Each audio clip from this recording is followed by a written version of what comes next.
right, everyone. As you guys know, recently we did some work on the head, trying to get that thing prepped and ready to go. We're going to be working on eventually getting that thing Glyptal coated. So everything we're doing right now is in the process of trying to get all that stuff sorted. So last week we went through, clean up a lot of that casting. This week we're going to go through, get this thing really deep cleaned and ready to go. So process we're going to do is I've got some brake cleaner, some good degreasers. I've got some brushes of various types to include some Dremel attachment ones, and some alcohol as well. The goal is to deep clean the living crap out of this thing, and then from there I actually have I was actually really lucky. Went out in town today, and there was an estate sale that was, I guess they didn't do very well. They had some stuff they were giving out, and in that they had a pot with a basket inside of it, and it just so happens to be big enough to where I can put the head inside of it and drop the entire basket into some boiling water. So we're going to put it in some hot water, maybe not quite boiling, but very close to boiling, to try to make sure we can kind of cook out whatever oil is in the cast porous material. So that's the plan. We're going to do that and immediately blow it off, clean all that stuff off, and then get the block prepped and ready to go. And then get that thing sealed up, ready to go. And then the next video is going to be us going through the Glyptal process. So I can't do it right now. In fact, you may even hear some of it in the background. We got a big storm that's coming through right now. It's a big windstorm, and we're getting wind gusts of like 50, 60 miles an hour, which is not a joke, to be honest. Like there's trees getting broken out there, lots of power getting lost. So yeah, so can't really do anything with that because, let's be honest, I don't want to open the garage and go outside, especially when we're working on a project like this. So that being said, a couple things. Shims came in, so got the right shim kit. And then also comment on the last video, because I just put one out specifically about shims. But before that, we were working on the head, disassembled some stuff. I'll be the first to admit that probably should have thought about what I did. I'm very used to using a hammer and socket for popping retainers off of valves. It's very easy for me to do.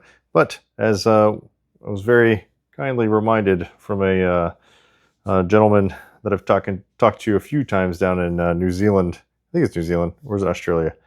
I cannot remember. And if it's one of those two or not one of those two, I apologize to you. But he highlighted that that's teaching bad habits. And the truth is at the end of the day, it is, because I may be used to it, but to someone else that isn't, you could very easily not get it right and do some permanent damage, right? So as you guys know, the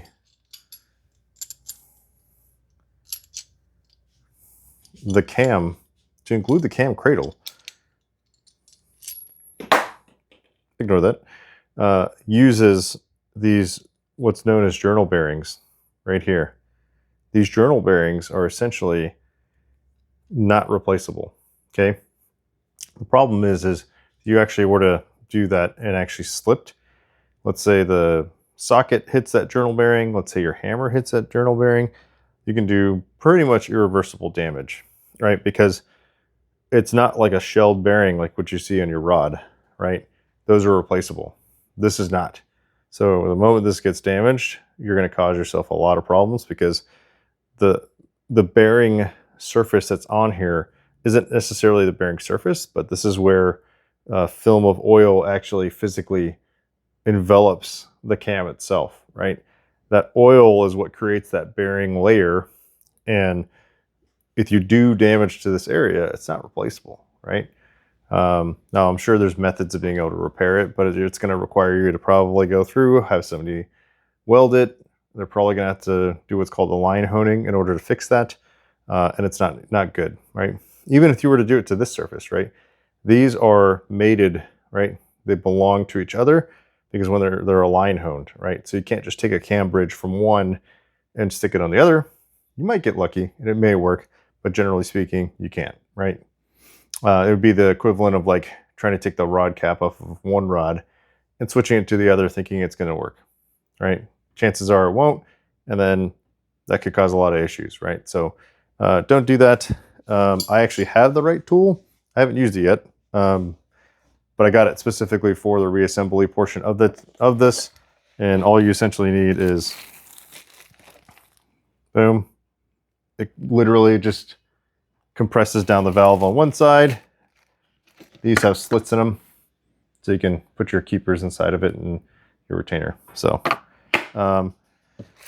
pretty easy to get and pretty cheap to get. You don't even have to get very expensive tools for this either. So, which is good because that's what makes working on this bike so easy, is that a lot of the stuff that you need for it is relatively cheap. So, okay. So with that being said, we're going to get into it. If you're having trouble with the last video that I put out that talks about the valve shim calculator thing, I probably should have been a little bit more specific about the instructions. So I'll talk about that real quick. If you download it to your phone or your computer, right, it may not necessarily download in the right file format. So if you go to the Dropbox, download it, right, find the folder that it's on your phone. And then from there, you look at the file, just click and hold it. When you click and hold, it should allow you to rename the file. Rename the file, put whatever name you want, valve shim calculator, whatever. And then the extension, put .html, hit enter, and then that should force it to convert to the correct file type, which is basically just an internet browser file type that internet knows what to do with it. And then it should open up correctly. So hopefully that covers it. If I have to make a separate video, I guess I will, or maybe I'll just pull the other one back and I'll just add it on there. I don't know. I guess it depends on if it becomes too much of a problem. I get there's some people out there that prefer a piece of paper. I was big on using a piece of paper myself. I still have some saved as well. So if that's you, hey, no big deal. You can keep that as well. So, okay. So for now, let's get to it. We're going to do a lot of cleaning on this thing and then boil some chicken, I guess. All right, I'm going to try a little bit of a different angle. We're going to go off to the left-hand side. I'm right-handed, so hopefully that'll make it a little bit easier for you guys to see. But this is kind of what we're working with. I've got a lot of different Dremel bits that I'm going to use here in a little bit, but for now, I've got a whole lot of various types of toothbrushes. I'm going to pull that out, alcohol, some different solvents, things like that, and then we're going to really get in here and clean. Only thing I don't have at the moment is I don't have a small bottle brush. So I need to look at getting some smaller bottle brushes so I can kind of get into these deeper grooves. So I'm going to get the majority of this big stuff first, and then from there I'll start working on getting some of the finer details as well, right? Now, obviously this head has been through a little bit of work. Recently did the very minor polishing, okay? Don't judge me on that. Did just cleaned up what was originally ported, and then obviously it was ported out. But with the all the work that was done to the surface, we want to really make sure that we're getting in all the different cracks and crevices, right? Because these were expanded out, things like that. So really want to make sure we're cleaning these out and getting inside, make sure there's no material inside of here. So because anything that's inside of here is obviously going to get dumped into the rest of the engine or the coolant system. So we obviously want to do our best to make sure that's cleaned out. So I guess we're going to go ahead and just start on the inside here. So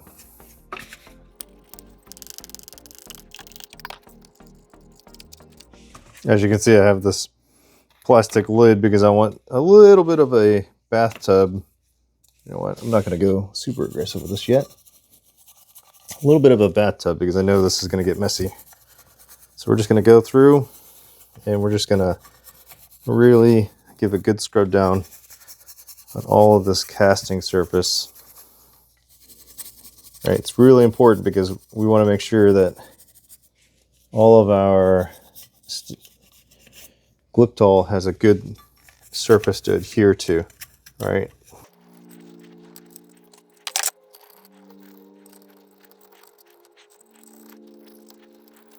Now I'm using a plastic bristle. Plastic bristle first. I really don't want to have to use any of these metal ones first because there's a lot of surfaces that I care about inside of here. So because of that, we're going to go with plastic first. And the good thing is that this head, it hasn't really seen any use anyways. The only oiling that's been inside of here is strictly been for assembly protection, that kind of thing. So it makes taking care of this, get everything cleaned up, significantly easier.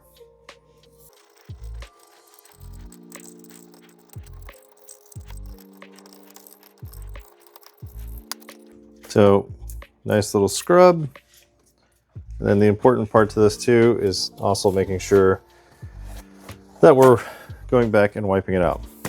Now, as a warning, these are great. I love using them. They catch on cast iron.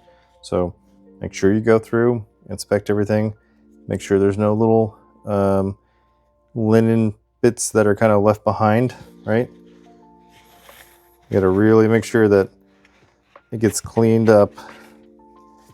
And right now, all we're doing is we're gonna come through all that stuff that we just use these brushes to agitate. We're just gonna soak all that up. You can kind of see there's a little bit left on residue, right? That's pretty good, to be honest, for being an initial pass. Our goal is to get as much of this oil cleaned up and any kind of debris that we're dealing with. Now that will involve us touching these surfaces. The surfaces where, you know, our journal bearings and stuff are, we have to get those cleaned too, because obviously this material sweats, right? So it's very important that we clean everything up, but understand that we're doing a wipe down of that stuff. We're not using brushes or anything else like that on any of those surfaces, right? That's going to be just a really nice, quick and easy cleanup, because we don't want to mess any of that stuff up. And we're going to be doing this multiple times, guys. Like, we're really going to be scrubbing this thing because we have to make sure that it's super clean for proper adhesion. Yeah, see, here's an example. Look at this. There's some casting, rough casting. See that little piece right there? Right, so just make sure you pay attention to that. Okay, all right. We're gonna keep on keeping on. Get a couple different angles here. All right, and we're doing this multiple times. What you'll see is that I'm probably going to use this brush initially so that we can go through and scrub it. And then as we go through, I'm gonna switch brushes a few times. I'm doing that for a reason, because obviously this brush is getting contaminated too, right? So initial agitation phase, and then we'll go through, swap it out, and then we'll continue getting this stuff cleaned.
Okay, so what you saw me doing right there, I took it off camera, but I wanted to really make sure that I was cleaning the areas around the valve guides, because obviously we did a bunch of work in there, and I want to make sure there's no debris. So I sprayed it a bunch of times, really got in there with a plastic bristle brush because it's safe, and really scrubbed in there, and then used some air to blow it all out. So I'm gonna probably have to go in afterwards and kind of clean up the polish, because this stuff can be kind of rough when it comes to certain material.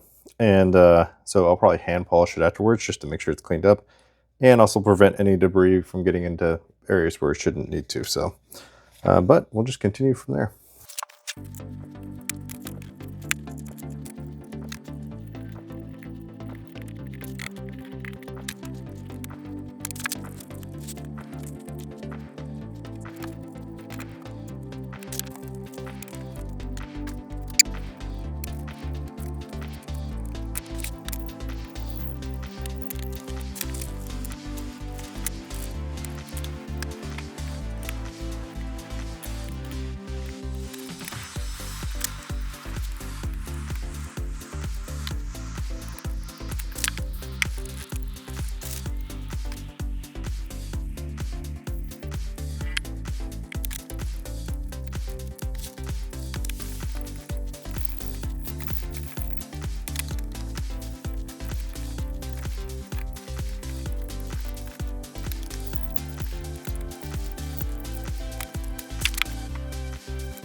Getting there. All that wiping, really not a lot on there, so that's good.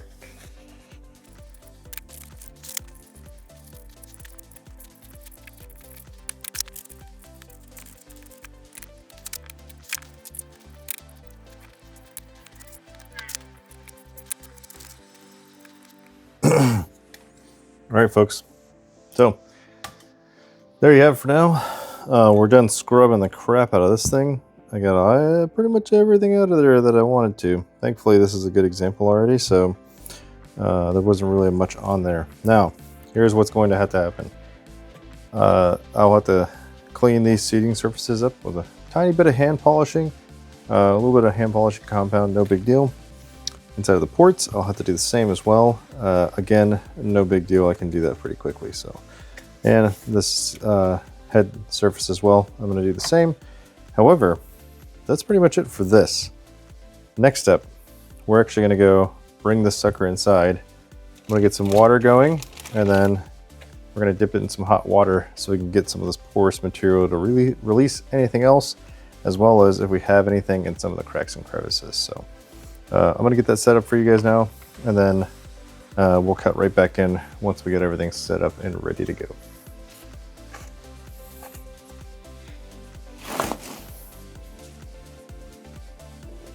All right, here's the setup. We've got our little basket here filled with water. I'm going to set this up just below boiling. As you can see, got this in here. I'm going to flip it at some point. We're going to let this thing cook for about 20 minutes, flip it over, let it cook a little more. That should bring out all of the oil. Then we'll see how it looks. Okay, here's the end product cleaning. Took a little bit. I had to use a little bit of vinegar, and then I cleaned it all with some alcohol afterwards, but let's take a look. So, as you can see, it is super clean inside of there. Now, I'm going to have to go through and, because I was using one of these rags, and I know that there's some little bits that got in there, so I'm going to manually agitate it and then clean all that stuff off once more. But everything looks pretty good, pretty well prepared, and almost where it needs to be. So really, it's not much time. Maybe a good solid 10 minutes of using a plastic brush to make sure all those fibrous hairs come off. And then I think we pretty much can get it cooking. So we just need a little bit of weather to cooperate with us. So the instructions, from my understanding, are fairly simple. You just hand paint it on, and then you throw it in the oven. I have a powder coating oven, so I think it's like 30 minutes for 250 degrees. So um, that's easy. I think the biggest thing is just making sure it stays at 250 when I put it in there, because it's okay oven, but it's not like the best or anything like that. So um, yeah, so it took a fairly decent amount of time and work to get it clean, because it was already a unused head, so to speak. It wasn't too bad.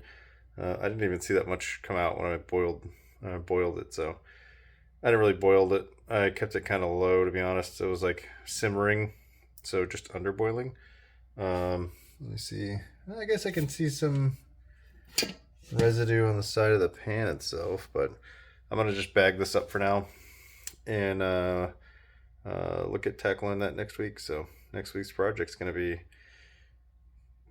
painting on the Glyptal. So I need some small acid brushes to make it a little bit easier to reach inside of there, so I can paint some stuff that I want to. But I think once we get that, we're gonna be set. So we're just gonna do little bits at a time, and not really focus on, you know, anything too crazy. But you know, the whole point is to get a nice, even, consistent coat on there. So we'll start from the bottom and work our way up. So I think the main thing is just getting 2 thin coats, and then once we get that, let it cure in the oven. So hey everybody, just a quick side note. I wanted to kind of throw that in here towards the end of the video, especially after kind of doing some more work on it. Just to remember, like, you know, you're using chemicals, things like that. Although I will say there's a very high likelihood that I'm probably going to be the only one that's doing this, which is fine. But remember, even though it is aluminum has its own version or way of corroding. And then if we're using chemicals, if we're using acids, bases, things like that, it can have effects on your material that you're using. So you don't want to let it sit for too long, and then, you know, implement some fresh water flushes, things like that. And then you may have to go back, add a little bit of vinegar water to kind of clean some of that stuff up. But if you do end up doing that, do a very good flush, do a really good you know, scrub down afterwards. I would even probably use some alcohol back on those areas, right? Because you don't want anything that's going to potentially affect the adhesion of that Glyptal coating and stuff like that, right? So just keep that in mind. Let's take a look and see how the ending product looks like. I know we looked at it before, but you know, I went back and cleaned it up a little bit more from there. So okay, so here we are. As you can see, very clean inside of here. Everything's looking nice and tidy. Pretty much ready to go.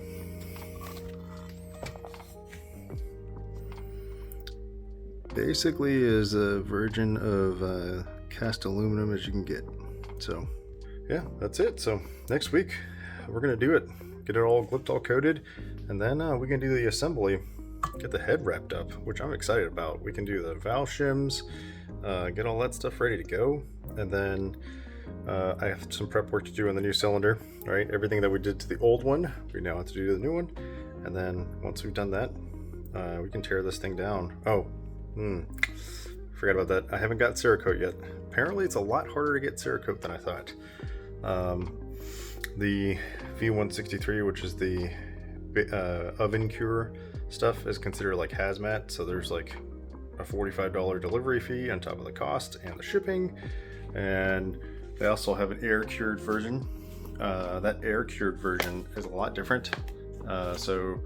It's exact same properties, it just takes longer to cure. It's a 5-day cure cycle for it, but I'm gonna probably end up getting some of that stuff. It is remarkably more challenging to find multiple vendors for it. It's almost like you have to pretty much get it from Cerakote. I found some on eBay, which comes from Cerakote. I also found some on Amazon, which comes from Cerakote as well. And the crazy thing about it is, like, I don't know if that's just because I live in Rhode Island or what, but like paying for it or shipping it to where I live also seems to be really difficult, right? So that lowers and makes the window even smaller of where I can get it from. So probably gonna have to just get it on eBay, I think, in order for me to get it in. Part of me thinks I could just go to a retailer and have them spray it, but at the same time, like, I also want to learn how to do it. So I don't know. I may just bite the bullet on that so that I can actually do the Cerakoting myself, because it'd be cool to be able to learn how to do it and do some future Cerakoting on other stuff, right? If you're a firearms guy, you know what I'm talking about. But yeah, so I don't know. We'll see. I'm gonna get that stuff ordered pretty soon, hopefully, and then I got to do the piston and the exhaust, and then I'm also probably going to do a test piece of metal for the Cerakote and the Glyptal so that we can kind of experiment with it and see how strong it is. So, okay, but yeah, so back to the part where I'm probably rambling on about closing out. All right, folks. Well, that's a wrap for now. We'll have more coming up pretty soon. So, I'll see you soon.